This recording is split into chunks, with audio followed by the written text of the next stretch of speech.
following is produced and paid for by Barton Productions. Barton Productions producing quality television programming for 11 years. In addition, we produce documentaries, corporate videos, commercials, and much more. Call Barton Productions at 275-0150. Now, without further ado, we proudly present The William Pace Show.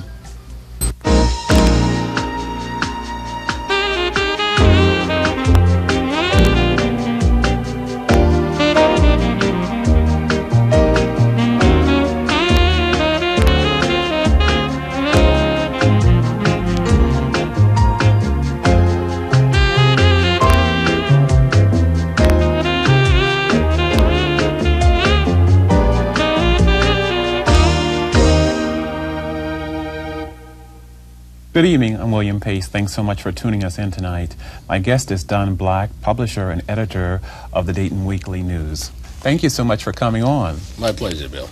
How long has the Dayton Weekly News been in existence? Well, this year the Dayton Weekly News is celebrating its 5th year. 5th year. We were founded in 1993. And over the last 5 years, tell me, what have been some of the challenges? Well, of course, the challenges, is changing the mindset, I guess you'd say, of people in the community. Over the years, they've had many African-American newspapers, and I think our newspaper has so far been the most consistent. And it's sort of changing the mindset and making people understand that we're here to stay and that there's a need for a publication of this nature. Why did you start the newspaper? Well, you know, I've been an entrepreneur in the Dayton area for 28 years this October. And over the years, I've been involved in several projects, but primarily it all centered around communications. And during those years, as a photographer in the community, as a public relations consultant, and working with media throughout the community, I saw more and more that there was a need for a different image or a different voice within the African-American community, primarily print. Of course, we've got black radio, we've got a black television station, but I felt that there was a need for people to see in a more lengthy view, which is what print is, something that tells a little different message of what is happening on a day-to-day and weekly basis within the African-American community. So based on that, we thought that the community was ready again to look at a African-American based newspaper. And what is that different message that's being told? I think we all can verify the fact that within mainline media, that sometimes the real crust of what African Americans are about is somewhat left out. I think there's a somewhat of a slanted view many times of our community. Many people look at the African-American community as a community that's basically laced with violence and unemployment and uneducation and all kinds of things. But I don't think that's true. I think there's a multiplex of individuals and families and people within the community who are doing positive things, who are doing progressive things. And the community is not something that is a 30-second soundbite on the 6 o'clock news that leads to talking about the latest shooting or the latest violent act. So I feel that this newspaper gives a different view of the community, at least gives people a chance to see things that they would normally not see in the daily paper or in the local television or radio. And who are the viewers? Or the readers, rather. Who are the readers? Well, you know, we have a circulation that reaches nearly 40,000 readers each week, and when we look at our census tract, our circulation tracts, we have readers throughout the community. We have readers in Centerville and Kettering and Xenia and Inglewood and, of course, Dayton proper and Trotwood. We have readers that come from pretty much throughout the metroplex of the Dayton region. And we're very proud of that. And we're constantly looking for other people and more readers who are interested in seeing another view of the African American community. Because regardless of whether you're African American or not, this is a major base within the community. Over 40,000. I mean, over 40% of the community is African American. And so it's a community that can't be ignored. So whether you live in Centerville or Inglewood, it's a community that everybody wants to know what they're doing and what they're about. Mm-hmm. And what are some of the stories that you're covering? Well, we cover almost everything. Bill, if you open up the Dayton Weekly News, you'll see, of course, a front page. You'll see an editorial page where we have contributors from on a national basis, like the head of the Urban League, or Manny Marable, who is in over 250 papers nationally each week, or we may have a letter to the editor or a guest writer for that week. We also have a national page, which we talk about national and international news that we feel is important to the African American community. We also have local news. And that's the base of what we do is local news. Things that are happening that the daily paper may touch on, but we expand on. Mm-hmm. And of course, we feel that it's very important that the African American community have a view of a broad spectrum of its base, and so we have a health section, which talks about preventive health medicines and preventive health care. The educational section, which talks about what young people are doing in the community and things that are important educationally in the community. Mm-hmm. Then we have a sports section, of course, because a lot of people, of course, are interested in sports and things of that nature. Entertainment, things that are coming up. You've appeared in the paper many times, and many other entertainers that are not only locally but nationally. So we try to give in the Dayton Weekly News each Thursday a wide view of things that people are interested in reading about. Mm-hmm. And I think we do a pretty good job at it. Mm-hmm. Let's talk a little bit about your background. You started years ago in public relations? Well, not really. I started back in 1970. I'm currently in my 28th year of entrepreneurship in Dayton. And in that time, I started with a photographic studio. My background is communications, but photography is how I really got into business. And over the years, I evolved down through photography into marketing and communications, what I majored in school. And in 1977, even though we still had the studio going, we started a public relations and marketing agency, Multi-Western, which is still in existence today. And we work with clients really across the country, from Maine to California, really, mm-hmm. at various times.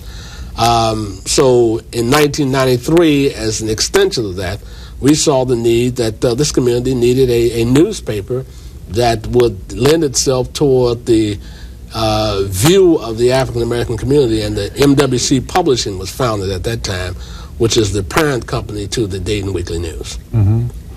Tell me, what can we do to instill more self-esteem into the black youth of today?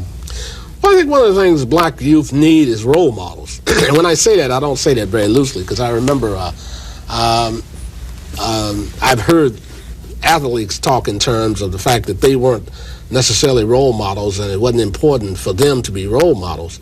But I think it's very important that young black youth, see other people in the community doing things, like yourself, and like I think I am, and others. I think the best role model in the world is a person who shows through example. Mm-hmm. And I think if they see more entrepreneurs, they see more people attempting to capitalize on the great wealth of America through entrepreneurship and business, that's the greatest role model they can be. And of course, the primary role model, in my opinion, comes from within the home, the parent, the father and the mother, and then the extended families, the grandparents and uncles and aunts and school teachers and ministers and people that they come in contact with on a day-to-day basis. Because as great as Michael Jordan is a gentleman who most of the kids I know will never meet. So it's kind of hard for him to be a role model to someone that they'll never meet. But there are people that they meet every day, that they see every day, that they have contact with every day, who could be role models to them if they would allow them to be, and if they would be accessible to them. Mm-hmm. Well, you know, more and more today, there are more people in television and in the motion pictures that black youth can look up to.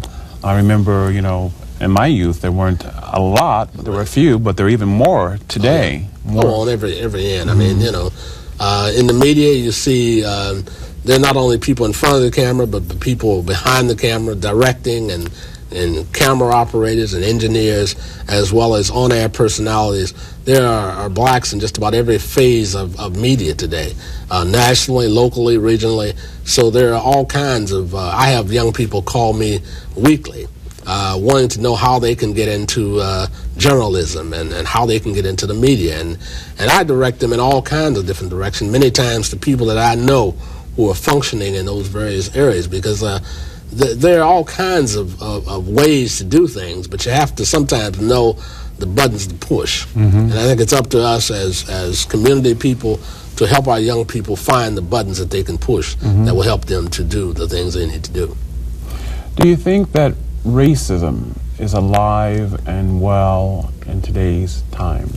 Oh, most definitely so. I think very few people could argue the fact that racism is alive and well, simply because the American psyche was based on inequality, as you say. From George Washington to Thomas Jefferson, because of the fact that the black man and woman was not seen as a full citizen of this country. And it's sort of carried on down. It's been hard to throw off the shackles of racism in America because people have not yet decided that they want to deal with the issue of racism. I had the privilege of meeting a gentleman last week who wrote a book called They Stole It, But You Must Return It. It's a book that chronicles slavery and how slavery has intertwined itself with our day-to-day lives, why we do the things we do, why so many things are happening to us that seem to be a perpetual kind of motion that continually goes on and on. And one of the things that made me think, and that is that, and one of the things that he brought out is that that racism has not been dealt with in America. It's not had it really looked at in its true form, and there has never been a real concerted effort. The closest thing we've come has been, I think, the initiative that President Clinton has initiated, and that is the Race Council, the Race Board, to look at racism in America. And I'm not sure if they've had a chance to really be clear about much of what racism is as it relates to the American psyche. So to answer your question, yes, racism is very much alive. Okay. More with Don Black when we return. Stay with us. Brookin Foods. Today we are featuring Brookin's Little Red Wagon Cash and Carry. The company offers a wide variety of bulk products and restaurant supplies and is located at 78 North Smithville Road in Dayton. They're open to the general public and also offer a 5% discount to businesses, churches, and schools. The Cash and Carry handles a complete line of catering supplies including steam table pans, cater trays, utensils, cups, napkins, and much, much more. Stop by today and say you saw it on the William Pace Show and receive a free pouch of Hills Brothers coffee. Lines by Louise Flores. We offer custom arrangements in silk and fresh flowers. A wedding specialist is available to meet all your wedding needs. We can handle your floral desires for all occasions, and we can wire flowers anywhere. We personally deliver to the entire Dayton area. When you need to say it with flowers, give us a call at 454-0054 or stop by and see us at Lines by Louise, located in the Randolph Plaza Town Center at 8359 North Main Street. Open 9 to 6 Monday through Friday and 9 to 5 on Saturdays. The Real Woman's Secret Beauty Boutique and Consignment Shop, located at 4077 Salem Avenue, offering accessories, plus sizes, and shoes. For more information, call 279-7467. Shangda Incorporated, located at 739 Wardville Avenue, Native American owned and operated, specializing in tribal Native American and Southwestern merchandise.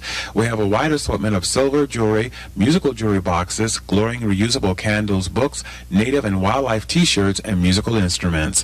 We offer many Navajo and Cherokee items, including knives, tomahawks, and moccasins, as well as a wide assortment of color fusion wall mounts. For more information, call 254-9838. And even pageant attire for the future runway king and queen. There are styles for girls aged 12 months to size 14. Be sure to check the specials on the always rotating stock. It's a wonderland for kids at P&D Fashions for Kids, 1531 North Gettysburg. To write to the William Pace Show, write to P.O. Box 3644, Dayton, Ohio, 45401. If your letter is chosen to be read on the air, you'll receive a gift from the William Pace Show. Celebrate your birthday on the William Pace Show. Send your name, birth date, and photograph to the William Pace Show, Post Office Box 3644, Dayton, Ohio, 45401. Hello, I'm William Pace, and we're back with Don Black, and we're talking about racism in America today. Don Black is the publisher and editor of Dayton Weekly. And before we went to break, we were talking about racism, whether it's still alive and well in America today. And you believe it is? Oh, most definitely. So I think we've seen it's never left America. I mean, it's never left America, but at various intervals, I think we have various kinds of resurgence. And many times it's based on the economy, it's based on attitudes of leadership, it's based on a lot of things. But I think it never really leaves, because America basically has a racist cast to it. And you know, I went Friday to see Beloved, and that movie, it just took you back to the slavery days and what went on. Right. And that as we as African Americans can hold our head high and believe that we can do great things is really quite an accomplishment in itself. Well, when you think in terms of it, and I've had to come to grips with this myself, when you come in to the terms that we've only been out of slavery for about 130 plus years. The Civil Rights Amendment to the Constitution is only about 30 years old. I mean, fair housing and all that. And we've done some phenomenal things. But yet still, we're still businessmen, doctors, lawyers, television personalities, you name it. We've done a phenomenal job with the limited amount of resources and the limited amount of time that we've had. I know we're hard on each other a lot of the times, but when you think about it, I don't think no other group on earth has risen as fast and has had such stick-to-itness and continually moved forward under the greatest obstacles you could think of. I mean, you know, racism and bigotry is probably the single worst thing can be put on any human being. But yet and still, we're still moving forward in this nation, and I think it's hard for anybody to dispute that African Americans have strong fortitude, good work ethic, and are hard-working people. I mean, we've done it. We've proved it. We've proved it under all kinds of odds. Adversity. That's right. I want to talk with you about the work that's going on in West Dayton on the Wright Dunbar neighborhoods. What do you think about that? I think it's great. You know, it's unfortunate that it's taken as long as it has, because it's been just about 30 years since the riots of the late 60s, when much of that area almost came to a screeching halt. I mean, many of those buildings along 3rd Street and 5th Street have been boarded up for over 30 years. And it's good that they're making a resurgence. I just hope that when the smoke clears, that the people, the beneficiaries, will be the people who should be the beneficiaries. You know, basically, as simple as that. I hope that those who deserve the better opportunity for nice housing and nice, clean streets will be the beneficiaries. You know, on that stretch there, on the West 3rd Street stretch, a lot of businesses are coming in there now, and would you possibly consider that as a possible future home for Dayton Weekly? We have talked to some people at the priority board, and I know WDTN radio is moving down on 3rd, and I understand some other businesses are moving down there. We're not closing the option, because, you know, I love the community. It's where I was raised and have spent the majority of my adult life, business life, and it would not be something that I would be closed-minded. We've been downtown for since 1977, if I'm not mistaken, which has been a little over 20 years. And downtown is nice, but the product we sell is a newspaper primarily, and I think it might be something we would want to look at, because it would bring us closer to the people we serve. And you're currently downtown. We're downtown at 4th and Main in the Center City Building, 15 East 4th, Suite 601, in the Center City Building. We've been there since 1977. Yeah. Tell me,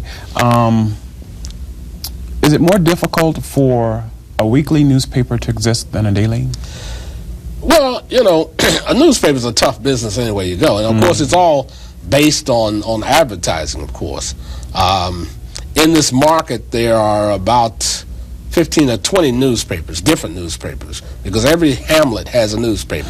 Kettering has a newspaper, Tip City has a newspaper, you know, right on down, Trotwood has a newspaper. So you're in competition with all the other newspapers in this market, and the majority of them are owned by one organization. So it's a difficult proposition, but we've been very, very fortunate over the last 5 years, and that we've been able to keep things going, and the paper's moving, it's growing, we're gaining support every day, not at the pace that we'd like to go into, but we're doing well, and we're very pleased and thankful that we're doing as well as we are. What would be the goal for the newspaper, say, in 5 years from now? One of our goals right now, and we're exploring it right now, we would like to be in not only Dayton, but look at Springfield and Middletown and some of the other areas that have a fairly reasonable size African-American population. Springfield is a growing city. There are about 30,000 African-Americans in that community. There are a lot of things happening in Springfield all the time, good and bad. Middletown has a reasonable sized population, and we feel that these are markets worth exploring. So we're looking now, doing some research and talking to some community leaders, and hopefully within the next 2 to 3 years we may have an addition in those markets. Okay, and lastly, we're not too far from a new year coming up in about a couple of months. Do you have any goals for the New Year's personally? Or goals or resolutions? What would you like to see happen in the city of Dayton? Well, you know, I hope that our leadership, we're a few days away from election. I'm not sure if this program will be shown before or after the election, but I hope that we can continually move forward with our leadership. I hope the economy will continue to do well. We've seen a pretty good economy over the last few years, regardless of what they're saying in Washington. The economy has been very good for business and for housing starts and a lot of other things. So hopefully 1999, which is the last year of this century, hopefully we can go out with a bang. I mean, I hope everything will go well next year. I hope it will. Great. Thank you so much for coming on. Thank you very much, Bill. It's a pleasure. It's always good to see you. Thank you. And we've got a box of Esther Price Fine chocolates for you. Man, my wife will enjoy that. It's Dayton's best. Okay, thank you. There's more to come on the William Pace Show. Stay with us. The Ginger Jar Antiques, located at 7521 Grant Pike in Huber Heights, will surely surprise you and delight you. Browse in a large, well-stocked shop just full of yesterday's treasures. Though parking is limited on weekdays, you can still take advantage of an innovative discount policy Saturday and Sunday from 11 to 6. Visit the Ginger Jar, 1/2 mile south of I-70 at exit 38.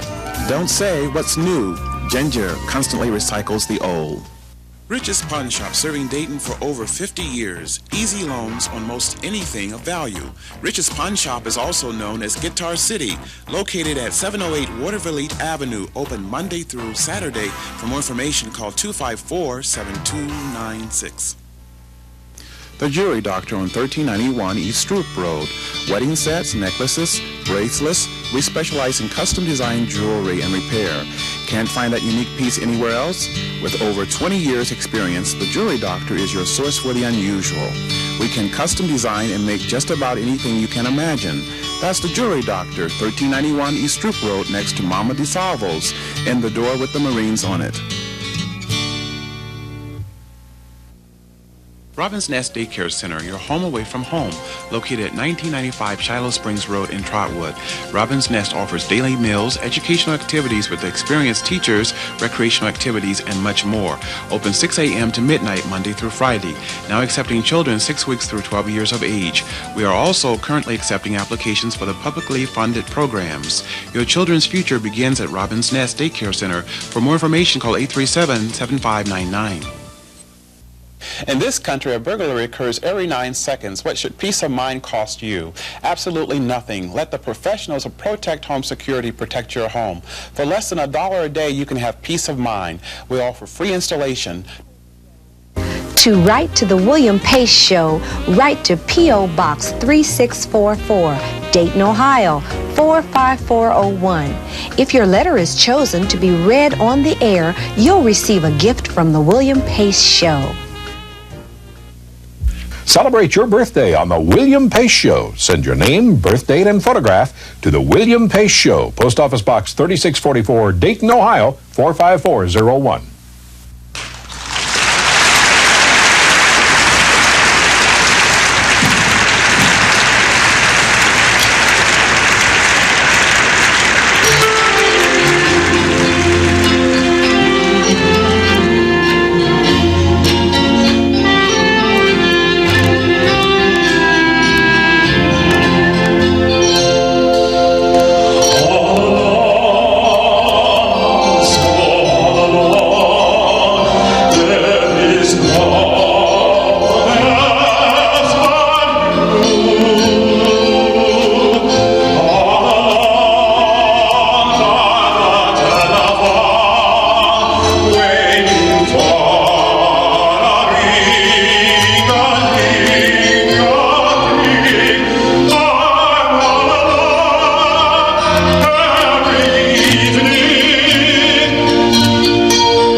Brookin Foods. Today we are featuring Brookin's Little Red Wagon Cash and Carry.